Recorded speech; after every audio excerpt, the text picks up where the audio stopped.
Welcome back. Managing logical table sources. In lesson 20, I will explain what logical table sources are, and I will also show you how to manage logical table sources. Logical table sources define the mappings from a single logical table to one or more physical table. A logical table contains one or more logical table sources. The mapping between physical columns and logical columns are done in this element. The definition of the logical table source is used to specify transformations or calculations in the column mapping tab, to enable aggregate navigation and fragmentation in the content tab, and the content tab of the logical table source is used to define any aggregate table content definitions, specify the grain of the physical tables, fragmented table definitions for the source, and where clauses if you want to limit the number of rows returned. To create multiple logical table sources, you perform the following steps. Open the repository in online mode, add a new logical table source, create presentation layer objects, load the repository, create and run an analysis, check the query log. Let's get started. The first step that we want to do is to open the repository in offline mode. In this case, my repository was already open from an earlier lesson that I showed you. For the next steps, what we'll do is we'll go ahead and click on Manage, choose Identity.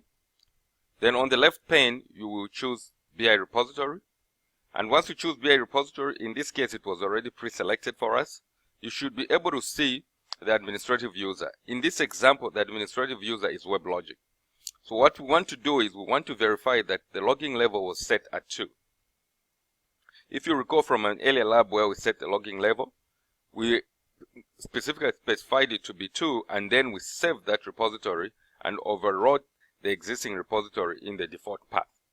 So to now confirm that the logging level is set at 2, we will double click WebLogic, and there are two tabs in the user dialog box. You want to go to the user tab and then make sure that the username shows WebLogic and then the logging level is set at 2.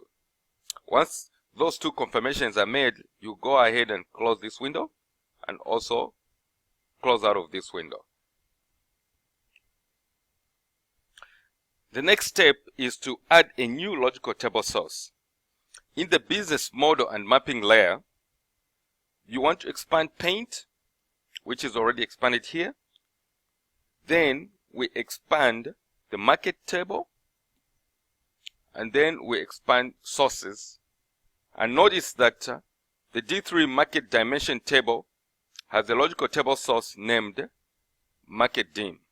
We will go ahead and rename this logical table source as LTS,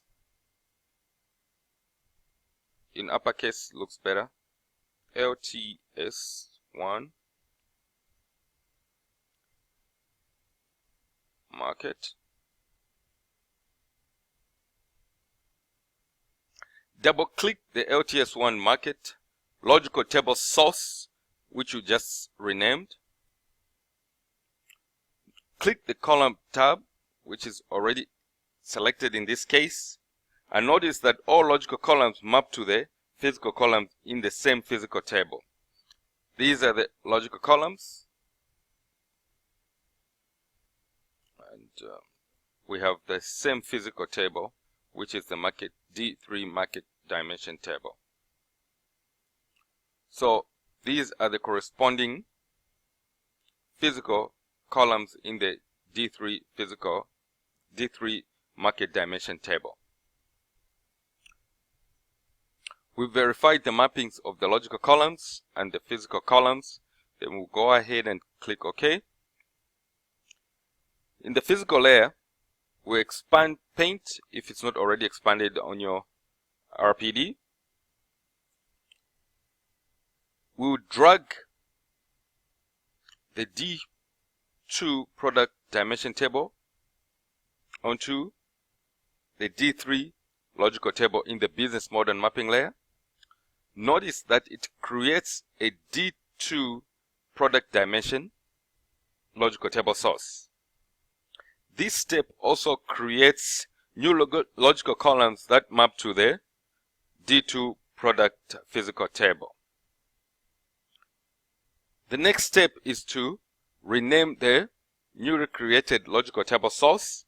So we'll go ahead and double click the new logical table source to open the logical table source dialog box. Then on the general tab, we will change the name to LTS2, and the name for this logical table source will be market product. Once we rename it, we want to go ahead and click on the mapping tab, and also want to make sure that all the logical columns existing in this new logical table source have a corresponding physical column mapping.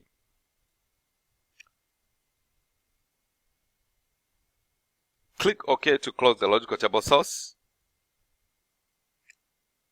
Confirm that the D3 market dimension logical table has two logical table sources, LTS1 and LTS2. A single logical table now maps to two physical sources.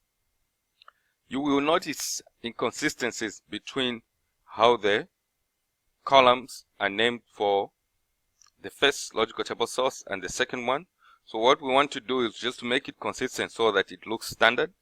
We will select brand and select the newly added columns, right click on them and launch the rename wizard. So once we launch the rename wizard, what we want to do is we want to make all text lowercase and first letter of each word uppercase. And then want to do next.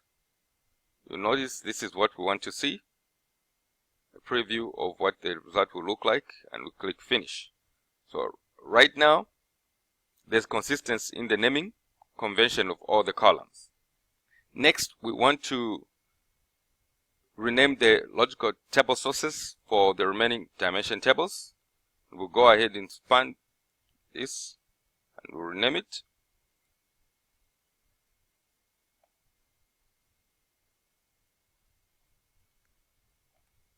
Product. For the product, the naming convention that I'm following is that logical table source 1 product, which means that it belongs to the product table. Then we'll go ahead and expand the market dimension table, and the time dimension, we already have it renamed. Then we want to go to the fact table and expand it, and we'll rename it to logical table source 1 fact. That should take care of standardizing the naming of all the logical tables. So in case you have more tables than I am showing on in an example, in this example, you can go ahead and rename all of them just to kind of make them standard. That way you do not get mixed up of what LTS means in one table and when the other one holds a different kind of description. Next, we want to create presentation layer objects.